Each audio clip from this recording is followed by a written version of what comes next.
अस्सलाम वालेकुम स्टूडेंट, उम्मीद है कि आप खैरियत से होंगे। आज मैं कंप्यूटर की एक और क्लास लेकर आपके सामने हाजिर हुआ हूँ। स्टूडेंट, आज जो हमने डिस्कस करना है, जो टॉपिक है वो है हमारा स्ट्रिंग। कि स्ट्रिंग बेसिकली क्या होते हैं किसी भी प्रोग्रामिंग लैंग्वेज में। सबसे पहले हम स्ट्रिंग को समझते हैं। स्ट्रिंग से क्या मुराद है? A sequence of character is called string. Basically जो कैरेक्टर्स हैं उनके जो सीक्वेंस है that is called a string. यानी इसकी मैं आसान मिसाल आपको दे सकता हूँ। जैसे आपने वर्ड, लफ्ज़, उसकी डेफिनेशन क्या है? ठीक है जी, अरेंजमेंट ऑफ लेटर्स या कैरेक्टर्स, ठीक है, so that it gives the meaning. कि किसी भी लेटर्स को या किसी भी कैरेक्टर्स को आप इस तरतीब से उसमें आप जोड़ते हैं कि वो कोई ना कोई मतलब दे। जैसे फॉर एग्ज़ाम्पल एक मैं लफ्ज़ लिखता हूँ, सीक्वेंस लिखता हूँ। जैसे देखें कि मैं लिखता हूँ MAN। अब इसमें कितने कैरेक्टर्स हैं? 3 हैं। MAN 3 कैरेक्टर्स हैं, ठीक है जी। अब ये एक सीक्वेंस से है तो ये क्या बनेगा? वर्ड बनेगा ना। अगर मैं इसको तरतीब को चेंज कर देता हूँ, ठीक है जी, अब वही 3 कैरेक्टर्स हैं लेकिन क्या हुआ, उनकी अरेंजमेंट, जो उनका सीक्वेंस है वो मैंने चेंज कर दिया, ठीक है। अब ये बेसिकली ग्रुप ऑफ लेटर्स तो है, ठीक है, कलेक्शन ऑफ लेटर्स तो है, लेकिन ये मीनिंगफुल नहीं है, इसलिए ये लफ्ज़ नहीं कहलाएगा, ये जो है वर्ड कहलाएगा। तो स्ट्रिंग से भी मुराद हम बेसिकली सीक्वेंस, जिससे हम एक वर्ड्स को अरेंज करके रखते हैं ना, एक मीनिंगफुल, तो बहुत सारे इसमें जो लेटर्स होते हैं। इसी तरह सीक्वेंस ऑफ कैरेक्टर्स, यानी वो जो लेटर्स हैं, अल्फ़ाबेटिकल लेटर्स हैं, उनका जो सीक्वेंस है। अब सीक्वेंस सारा हमें पता है कि हम तरतीब से लिखते हैं, इस तरतीब से कि हमें कोई ना कोई वो मीनिंगफुल दे, ठीक है। तो इस कार्ड स्ट्रिंग, तो बेसिकली लैंग्वेज में हम वर्ड को स्ट्रिंग कह सकते हैं, ठीक है जी। वर्ड को हम स्ट्रिंग कह सकते हैं। अब बहुत सारे जो वर्ड्स हैं, आपको पता है कि वर्ड्स मिलके आप उनको सेंटेंसेस में यूज़ करते हैं। तो इसी तरह स्ट्रिंग्स को आप बना के सेंटेंसेस, बड़ी बड़ी स्टेटमेंट्स भी बना सकते हैं, ठीक है। तो बेसिकली स्ट्रिंग से मुराद, अगर आप आसान लैंग्वेज में, आसान ज़ुबान में, अपनी ज़ुबान उर्दू या इंग्लिश में समझें, उससे मुराद वर्ड होगी या लफ्ज़ होगा, ठीक है।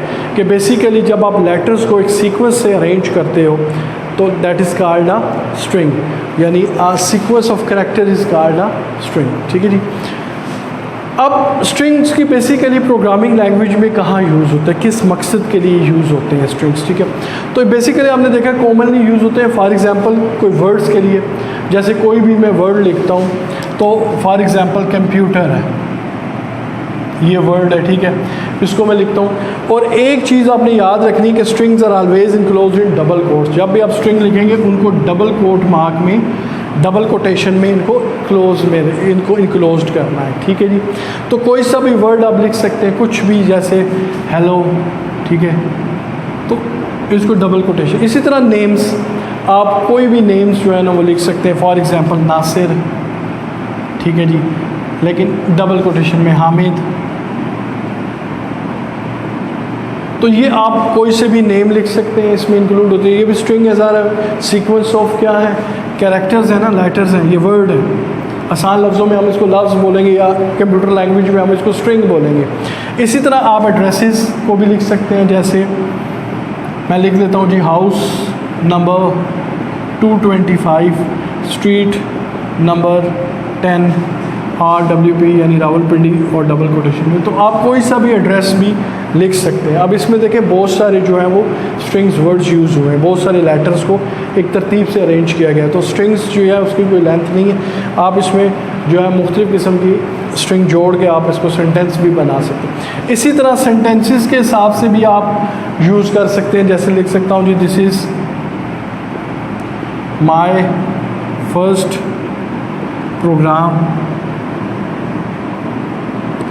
तो कोई सा भी सेंटेंस भी आप इसमें लिख सकते हैं, ठीक है जी, कोई सा भी आप सेंटेंस इसमें लिख सकते हैं। तो बेसिकली आपने देखा कि स्ट्रिंग बेसिकली आसान लफ्ज़ों में आपने देखा बेसिकली वर्ड होता है, ठीक है, जिसको हम सी लैंग्वेज में या किसी भी कंप्यूटर लैंग्वेज में हम उसको स्ट्रिंग का नाम दे देते हैं। तो बेसिकली क्या होता है, सीक्वेंस ऑफ कैरेक्टर्स होता है। अब स्ट्रिंग का जो यूज़ है वो कॉमनली आमतौर पर हम देखते हैं किसी भी वर्ड्स को के लिए यूज़ होता है। हम कोई भी वर्ड जब यूज़ करना चाहें, नेम्स के लिए हम यूज़ कर सकते हैं, एड्रेसेस लिखने के लिए हम यूज़ कर सकते हैं स्ट्रिंग्स, और जैसे सेंटेंसेस के लिए कोई भी सेंटेंसेस हमने, और याद रखेंगे हमेशा जो है स्ट्रिंग जो है वो डबल कोट में आएगा, डबल कोटेशन आपने इसके साइन के साथ इसको लिखना है। अब स्टूडेंट मैं आपसे एक क्वेश्चन करता हूँ, ठीक है, अगर मैं लिखता हूँ 5 और मैं लिखता हूँ 5 कोटेशन के अंदर, तो इन दोनों में अब क्या फ़र्क होगा आप बता सकते हैं? 5 और ये 5 कोटेशन के अंदर अब इन दोनों में क्या फ़र्क होगा, सोचा आपने? जी देखिए मैं आपको बताता हूँ। देखिए कोटेशन के बगैर जो है ये न्यूमेरिक है, और कोई भी जो न्यूमेरिक नंबर होगा उस पर आप मैथमेटिकल ऑपरेशन अप्लाई कर सकते हैं। 5 में आप प्लस माइनस डिवाइड मल्टीप्लिकेशन कर सकते हैं, लेकिन जब आप उसके ऊपर डबल कोट साइन लगा देंगे, न्यूमेरिक चाहे फिगर हो, तो वो स्ट्रिंग बन जाएगी, और स्ट्रिंग पे बेसिकली कोई मैथमेटिकल ऑपरेशन अप्लाई नहीं हो सकता। अब ये जो 5 है ये स्ट्रिंग बन गया किस्म का, इसको डबल कोट में आपने लिख दिया। जब डबल कोट में आपने लिख दिया तो ये न्यूमेरिक नहीं रहा। जब न्यूमेरिक नहीं रहा तो इसका मतलब है इसके ऊपर आप किसी किस्म के कोई ऑपरेशन अप्लाई नहीं कर सकते। अब इसमें आप किसी किस्म की कोई वैल्यू ना जमा कर सकते हैं, ना माइनस कर सकते हैं, ना डिवाइड कर सकते हैं, और ना मल्टीप्लाई कर सकते हैं। कोटेशन के बगैर अगर होगा तो वो ठीक होगा। इसको स्टूडेंट मैं आपको एक और तरीके से समझाता हूँ कि देखिए अब इसमें आपने 5 जो है कोटेशन में लिखा है, तो इसको हम मज़ीद कैसे समझ सकते हैं? देखिए जैसे मैं लिखता हूँ 5 + 3, ठीक है जी, और 5 + 3 कोटेशंस में, ठीक है। अब ये जो 5 + 3 है इस पे मैथमेटिकल ऑपरेशन अप्लाई होगा क्योंकि दोनों न्यूमेरिक फिगर्स हैं, ये 8 आ सकता है इसका रिजल्ट, ठीक है। लेकिन ये जो है ये एवेल्यूएट नहीं होगा। उसकी वजह क्या है, जब आप डबल कोटेशन में लिख देते हैं तो कंप्यूटर जो है वो जो है इसको कोटेशन के अंदर क्या लिखा हुआ है इसको रीड नहीं करता, कंपाइलर इसको रीड नहीं करता। तो लिहाजा ये जो लिखा हुआ है ये एज इट इज़ प्रिंट होगा। जो स्ट्रिंग वैल्यूज़ होती है, स्ट्रिंग जो आप भी लिखते हैं वो एज इट इज़ प्रिंट होते हैं क्योंकि वो डबल कोट में होगी। याद रखें डबल कोट में आप कोई भी चीज़ लिखेंगे वो एज इट इज़ प्रिंट होगी, ठीक है। कंपाइलर कोटेशन के अंदर नहीं पड़ेगा, ठीक है। लिहाजा इसके अंदर अगर आप सैयद नासिर के स्पेलिंग गलत लिख देते हैं नेम के, तो कंपाइलर इसको रीड नहीं करेगा, ठीक है। ये आपकी अपनी मिस्टेक होगी, ठीक है। तो लिहाजा प्रोग्राम आपका ठीक चलेगा।